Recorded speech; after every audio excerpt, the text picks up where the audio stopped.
Spread the fire, fam. Welcome back to SMWX. If you're new around here, my name is Dr. Mpofu-Walsh, and if you're new around here, welcome to this video where we're celebrating. This is not what we usually do on this channel, but we're celebrating 20,000 subscribers. Thank you very much if you have subscribed to this channel. I really appreciate the support and the growth this year.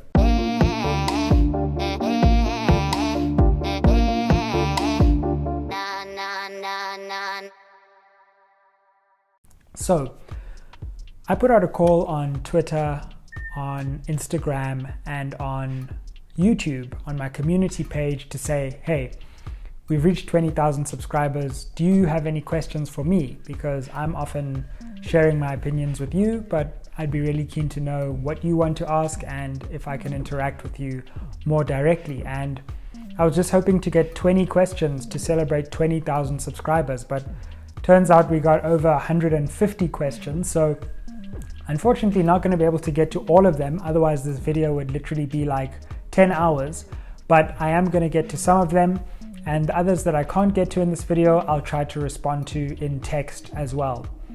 So let's get on to it. I've got the questions here and let's see what you had to ask. So I've selected a sample from YouTube, which I'll start with, then from Twitter, and then from Instagram. So let's get going.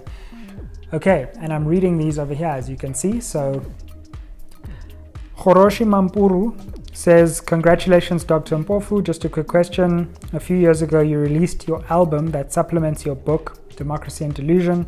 Considering the fact that you have a musical background, have you ever thought of interviewing local artists who use music to create awareness on socio-economic issues?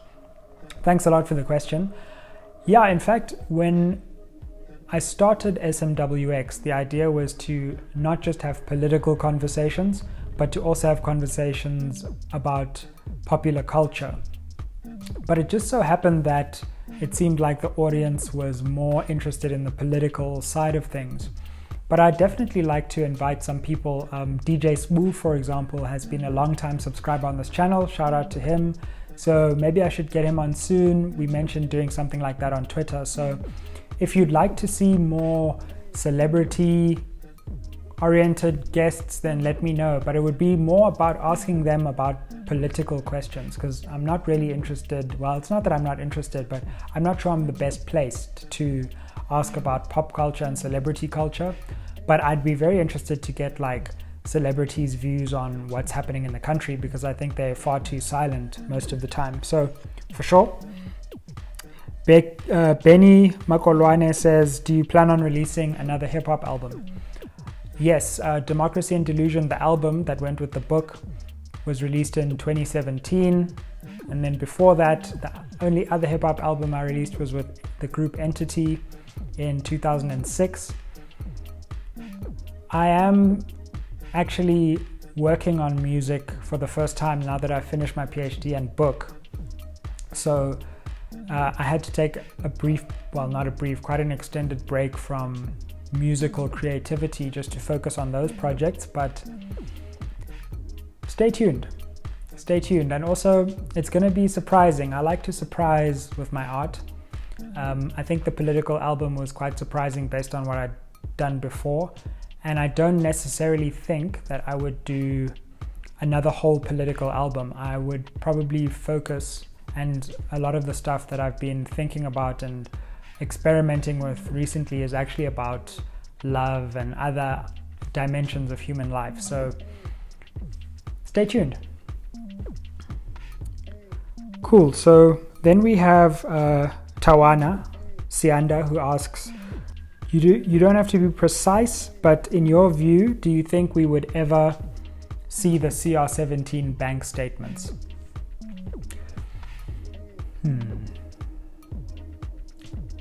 Something tells me not, and that's very disappointing. If your question was, should we see them, it would be a resounding yes. There's something weird about how President Ramaphosa seems to evade accountability. And I worry that there's just not enough public pressure on him. And there isn't the kind of public climate that would necessitate the disclosure. I was very concerned to see that the CR17 bank statements case recently at the Pretoria High Court wasn't even broadcast live. I'm not sure why that was. And so, I'm quite disappointed at how little pressure there is, and I worry. I worry that in people's fervor to support the new dawn, they will actually dampen accountability and not even call for the statements to be disclosed. So I hope they are, because if you don't think who funds the president's personal campaigns matters and influences outcomes in South Africa, then you haven't been paying attention to our democracy for the last nigh on 3 decades. So let's see, Tawana. Lindelwa Sambo says, is Jacob Zuma aware of either of your Mr. President songs? If he is, did that come up when you interviewed him? That's a funny one. I was also wondering about that, because if you're not aware, I was and am a vocal critic of President Zuma, just as I am President Ramaphosa. And when I interviewed him, I wasn't sure if he knew about that. And it's a funny story, because I also happened to go to school with, very early in my life, one of his daughters. And so to break the ice, when I met him for the interview, I said, nice to meet you, Baba. And yeah, I once went to school with one of your daughters. And he said, I know, she told me. And I was like, what else did she tell you? Did she tell you about the song? And the thing about the interview is that my interview style is very different to dominant interview styles in the South African media, because it's very focused on foregrounding the guest and not foregrounding my own opinions as much. And so I like to give, and I think you'll have noticed this, and many people comment on it saying they like it, I like to give my guests space and let you choose what you think about what they're saying, instead of constantly editorializing while I'm interviewing. So you get a different kind of interview there. You don't get an interview that's as defensive as you usually get in other spaces, but it's also less confrontational. But I felt like there was plenty of confrontational material out there on President Zuma, and I wanted to approach it from a different angle. And so I think he was, if he knew, he was quite surprised, and others were quite surprised about the tone of the interview. But if you actually go back to that interview, which I think is a very important historical archive now, you will see that certain things President Zuma said he's never said before, and he shed light on things from a very interesting perspective, I thought. Even though I disagreed with a lot of it and have disagreed with his political career and disagree still with his approach to the Constitutional Court and even in some respects the State Capture Commission. So in short, it didn't come up in our interview, but I was kind of worried about it as well. But I think it's a testament to democracy in South Africa that someone who can be very critical about a politician can also meet them and have a cordial conversation. Okay, Boikanyo asks, in your 2021 SONA review, you mentioned that President Cyril Ramaphosa was playing a political game of catch-up. Do you think that he will ever gain enough momentum to correct the mistakes that were already there before his presidency, or will he just add to the long list of political discrepancies? Boikanyo, it's very much the latter. I don't think he's going to surmount the challenges that have been created by the ANC over nearly 3 decades, over which he presided as a senior leader, by the way. And I've actually changed my view. I thought that what President Ramaphosa was going to do is just not make anything better and not make anything worse. Just freeze things in place, because he's too paralyzed to actually do anything decisive, but he also has enough pressure on him not to deepen the crisis. But I've actually revised that when I look at the poor record over the last 3 years, and I think he's not holding things in place. All he's doing is he's slowing the decline. So if our decline was precipitous, he's made it less precipitous, but it's still a decline. And so all I can say for President Ramaphosa is that things are getting worse at a slower rate under his leadership, if that. So we have another question here from someone called Farm. It's been hard to discuss this with people because they start getting upset and angry but don't give a clear answer. Do you think Nelson Mandela sold us out? Please substantiate your answer as clearly as possible. Thanks, Farm. This is a contentious question. This is a question that's been on the lips of many people, also in our generation. And here's my answer. No, but. So I think that the sellout narrative comes from an interesting place that needs to be explored, but is fundamentally simplistic. So what I would say is no, but, and let me explain what the no is and what the but is. Did Nelson Mandela sell us out? Firstly, I think this unnecessarily centers Nelson Mandela in the complex political process of transitioning from apartheid to the constitutional order. There were multiple players on multiple sides of multiple negotiations at that point. And so it wasn't in anyone's gift to sell out. It wasn't in any single individual's gift. Yes, Mandela was a particularly prominent player as president of the ANC in the key moments of those negotiations, but he didn't have the power to sell out on his own. So I think the first thing I would say is that it's unfair to blame all the problems of the present on a single individual. Second, what I would say is that we have to distinguish between intentions and outcomes. I think the disappointing outcomes of democratic South Africa do not necessarily mean that those who negotiated this outcome intended it to be disappointing. So when you say that Nelson Mandela sold out, for example, what you seem to be expressing is that Mandela knew in advance that he wanted to sell out, as it were, that he had an intention to pretend that the democratic order would be something fundamentally different, and he deceived people into thinking it would be different, but he actually knew that it wouldn't be different. And I also don't think that's true. I think that by and large, the negotiators really believed that a new political order would result in a new economic order eventually and would actually have important consequences. And I think that was a reasonable assumption at the time, that extending democracy would also affect inequality and would ultimately transform the economy as well as the political order. However, do I think Nelson Mandela, or rather the ANC and multiple other forces around it, were outmaneuvered? That's a different question. Yes, and that's quite a controversial position, but let me say why I think that.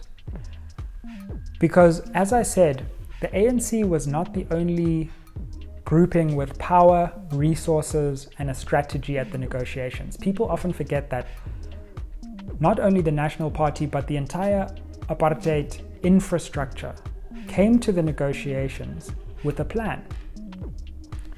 Now, parts of that plan didn't materialize, but parts of it did materialize. And so the outcome of the democratic negotiations was not purely the child of the ANC.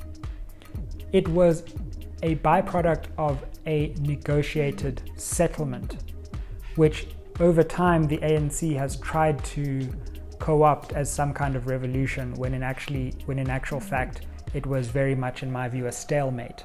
A stalemate that, as time continues, shows the shortcomings of the ANC's negotiating position, in hindsight.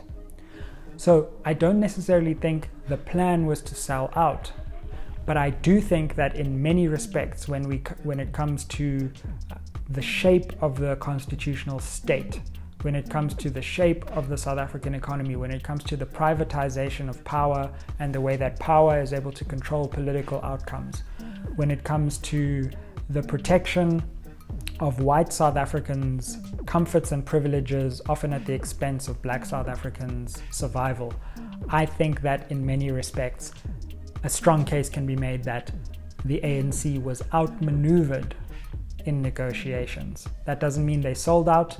It means that they were negotiating with partners who sometimes had more power than them in certain respects, sometimes had a more sophisticated plan than them, and who realized that political power is a fundamentally limited tool in combating inequality, especially racial inequality, especially historical forms of inequality that have proved extremely persistent.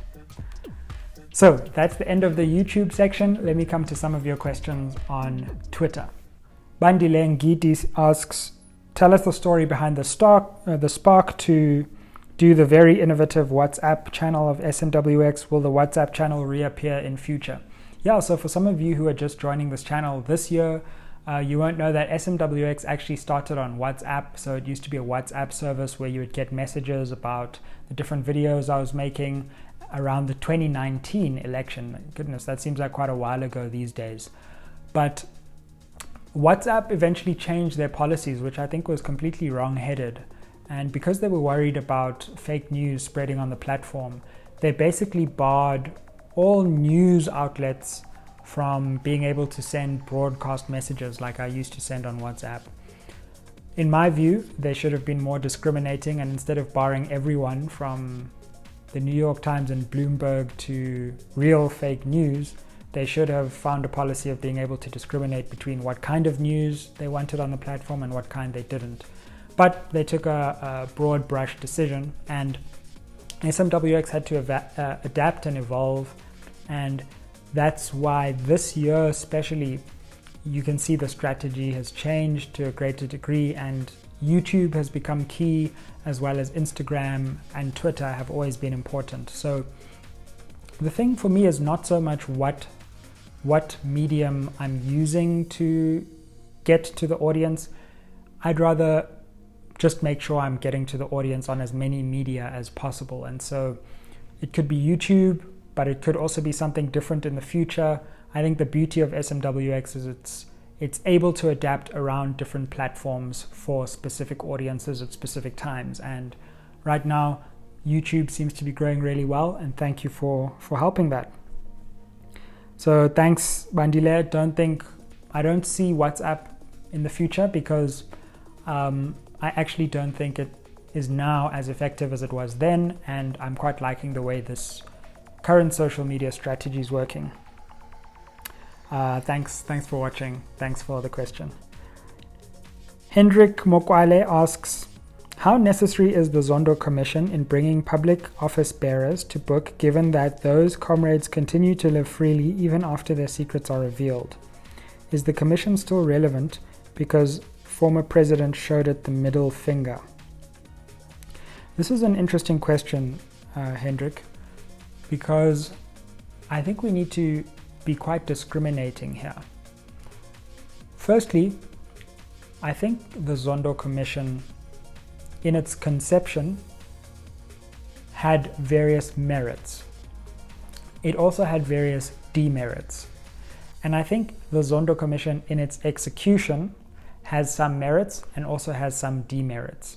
So I'm reluctant to paint a simplistic picture of the Zondo Commission being a complete useless exercise, but also of this very one-dimensional view which says that the Zondo Commission is the answer to all of South Africa's corruption problems. Let me speak about some of the shortcomings of the Zondo Commission, which I think may be insurmountable. Firstly, I'm a bit confused about who the Zondo Commission invites as a witness, when they invite them as witnesses, and which witnesses they accentuate and which ones they seem to disregard. For example, I have no idea why President Ramaphosa has been invited at the end of the process and not the beginning. It would seem to me clear that he has been one of the most important people to ask about state capture, as someone on both sides of state capture, playing a key role in the economy, in some companies that have been implicated, but also senior in the ANC, Zuma's right-hand man for 5 years. Why would you not ask him to come at the beginning so that you at least have time in the process to cross-examine properly? Now he's at the end and it all has to be squeezed in. I don't know why President Ramaphosa was not given the same prominence as other people when his role seems to be so important. What did he know? What didn't he know? He's the president now. He's the president of the ANC. Surely that matters. So I think there are important criticisms to be levied against the State Capture Commission. Suzanne Daniels has appeared like 42 times. Also, the State Capture Commission seems to me to spend about 50% of its time on pagination, another 10% of its time on preliminary administrative questions, a further 10% of its time on tea, another 10% of its time on lunch, and the remainder of the time sometimes inquiring into state capture. So I also think there are questions to be asked about the efficiency of this process. And in the 21st century, I would have thought that we could have spent a little less than probably 5 months of our lives worrying about page numbers. But that's neither here nor there. Is the state capture inquiry important? Also, I do wonder if we just spent R1 billion on strengthening our institutions of criminal justice, right from correctional services through to the NPA itself, moving on to the police and their investigative infrastructure. That's really where the rubber hits the road on corruption, because when you look at conviction rates in South Africa, you see that our problem is not investigation in commissions of inquiry. Our problem is actually convicting people of crimes. So that is a very difficult process which involves investigative and prosecutorial expertise. And we know that those institutions have been begging for more money. And instead of giving the money to them, we have given R1 billion to a judicial commission of inquiry to produce a report. And the outcome of that report is dubious at best at this point, also because of how unclear things are in the ANC. So that's another thing. However, Deputy Chief Justice Zondo has never been accused of corruption. He seems to be a fairly unimpeachable public servant. I have no reason to doubt that his intentions are somehow impure. I think he's been a public representative of impeccable moral rectitude. Whether I think his political grasp of factional dynamics is accurate is a separate question. But one thing I will say is that the South African judiciary has not stolen a whole bunch of money from citizens, and the South African executive and legislature to some extent has. So I have a lot more faith in the judiciary, actually, even though people are trying to impugn the judiciary right now. I have a lot more faith in the judiciary as an entire institution because of its track record than I do the executive or the legislature, to be quite honest. So I think there is something to be said for a judge looking into these questions, for a long investigation to reveal the truth. And the question about the Commission's efficacy will ultimately be answered by what happens. If this becomes a report like the Marikana report, actually like the Truth and Reconciliation Commission report, like countless commissions of inquiry which actually date back to the earliest conceptions of South Africa, going back to commissions of inquiry into the death of Xhosa regents like Hintsa, which never really concluded anything. South Africa actually has a long history of useless commissions. So the question is, what happens after the Zondo Commission? I know that was quite an extended answer, but the wisdom of the Zondo Commission will be seen in the actions taken after the commission and not in the proceedings themselves, to a large extent. Cool. Huncho asks, who funds SMWX? Who funds SMWX? SMWX was built on grant funding that came from the South African Media Innovation Program. They have a website which you can go and check out. It's called SAMIP, SAMIP. And they have a competitive process where they ask for new innovative media channels. There are various channels that have emerged out of that program. Things like the Daily Vox, things like Volume News, for example. Go and check those things out. And SMWX got a grant from them of 500,000 rands, which is kind of the starting up grant, which was in 2019.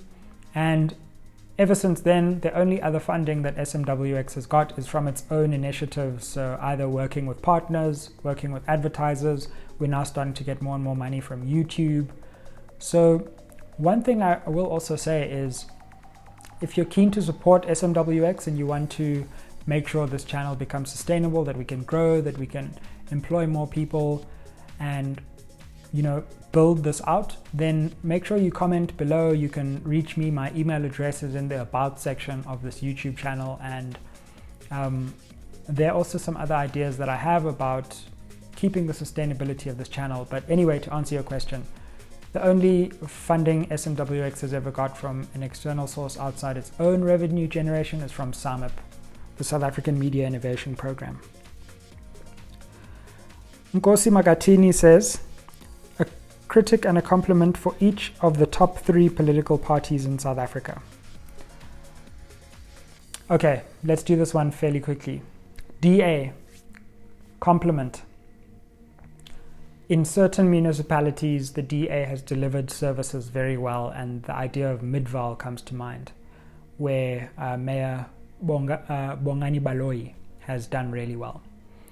I like that the DA has a youth leadership pipeline where they bring in young voices into the party very early. Criticism, many people say that the DA is tone deaf. I disagree. I don't think the problem is that they're tone deaf. I think they know exactly what tone they're striking, and they just love the sound of that tone.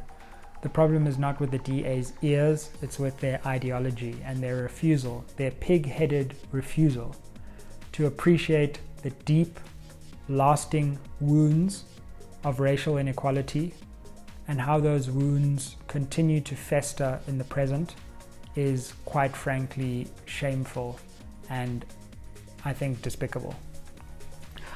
Okay, let's go with ANC. Compliment. The ANC has, in some respects, a very proud history. Criticisms. Look around. The EFF. Criticism. This is an interesting one because I think there are many important criticisms of the EFF that we need to make, which haven't been made in the media, which goes on about fashion, like makes these extreme claims which can't be sustained.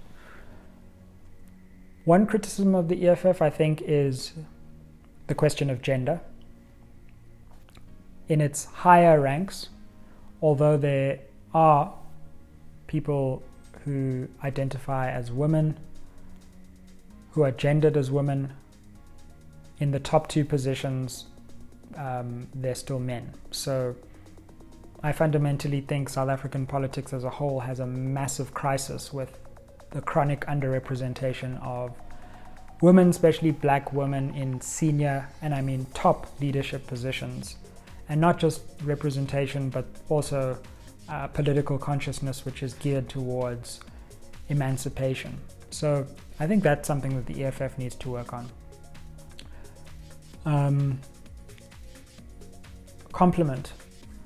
I think that the EFF has raised questions of racial injustice with a new urgency that has been lacking in the South African political landscape for far too long.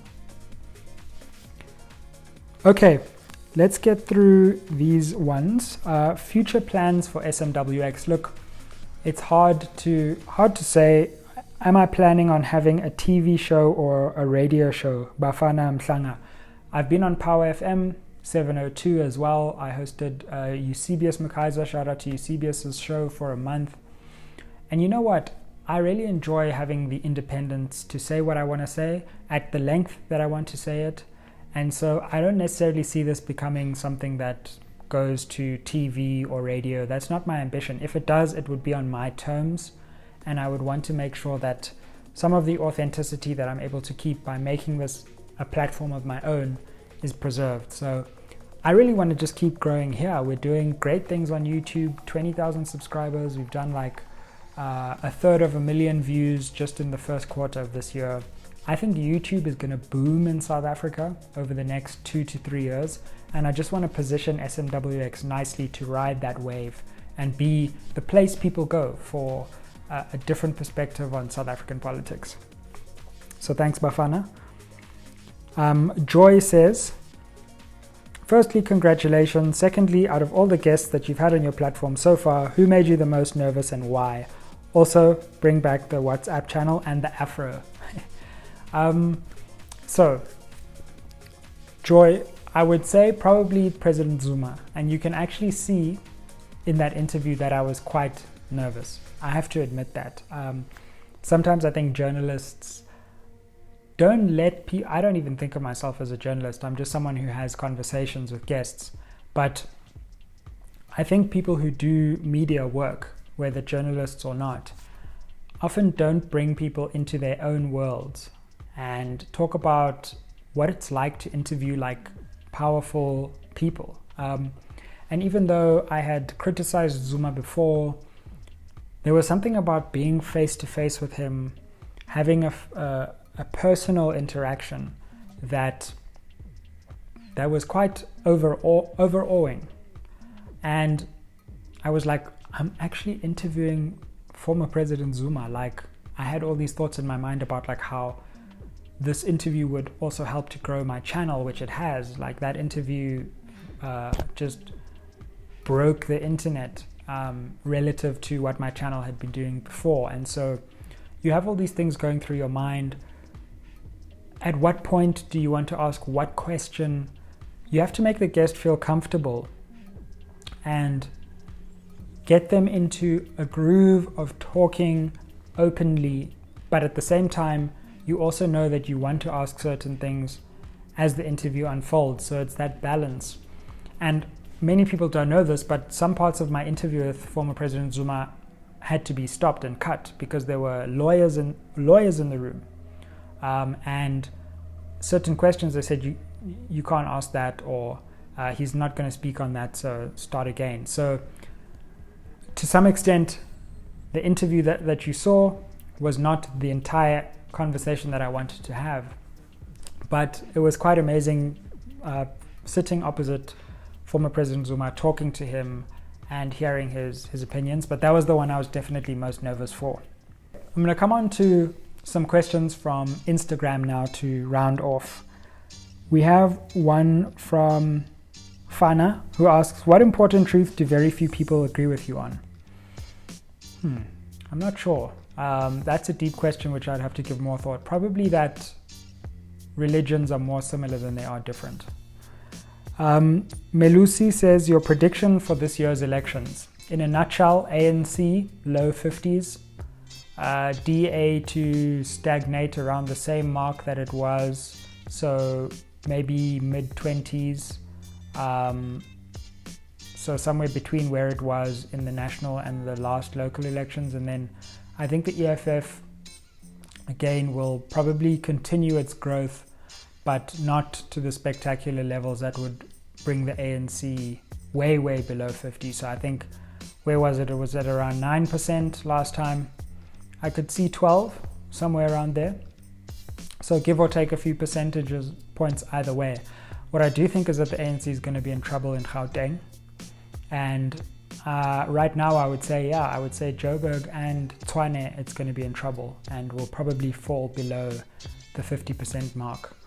I think in urban areas people are hardful, quite frankly, and the ANC, despite all the attempts of Ramaphosa to present this as a new party, the ANC is still going to suffer in urban areas. So Lebianeki or Lebianek L says, do you think African unity can solve Africa's problems?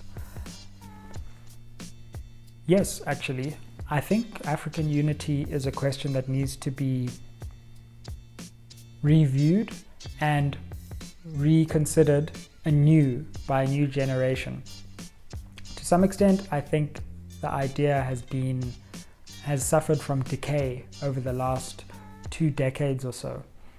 But I think we do need to start talking about a vision for the continent, which ultimately leads to greater political coordination in such a way that the continent can ultimately become independent, especially economically, so that it no longer relies on the mercy of either China or the United States or the East or the West, but becomes a true economic powerhouse in its own right, independent, capable of making its own decisions. And that's obviously a long-term vision.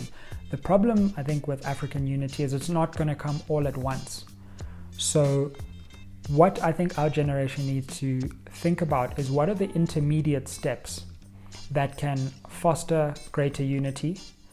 What are the fundamental values on which we need to build those intermediate steps? So I think some of the intermediate steps would be questions of regional integration and unity. So for example, SADC should be an economic powerhouse on its own, but liberation movements have just dropped the ball.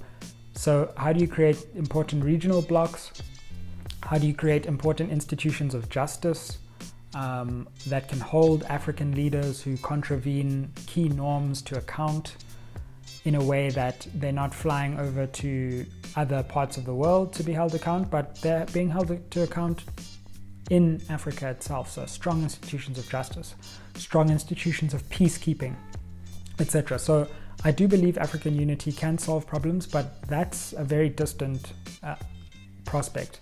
The question is, what are the intermediate steps towards that longer vision? I'm going to end on some of you trolled me about Liverpool. I had friends, I asked what would you like to know about SMWX? They just trolled me about Liverpool. So my friend Nick Fordyce says, will Liverpool avoid relegation this season? Not only that, we're going to win the Champions League, Nick. I don't know if you know, but it's going to happen. And then my friend Zianda said, how does it feel to support a team that can't retain a title?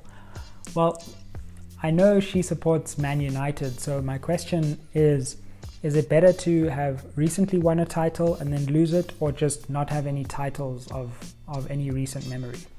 Which one would you prefer?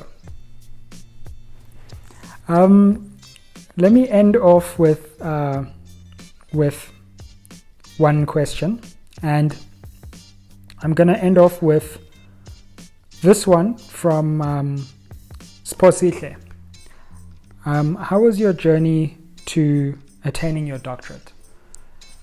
It was tough, I have to say. A PhD is a project like no other, and it's one with an incredibly high dropout rate.